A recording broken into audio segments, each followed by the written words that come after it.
ছোয়ার পাখি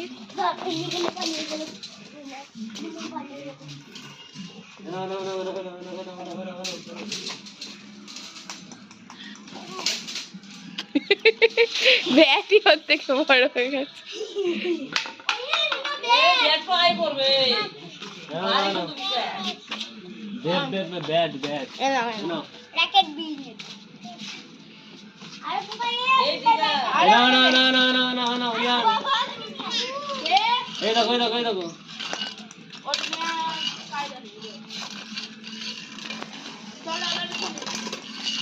আমি সেদেরকে নিয়ে ওইদিকে যাবো। বাবা যাও।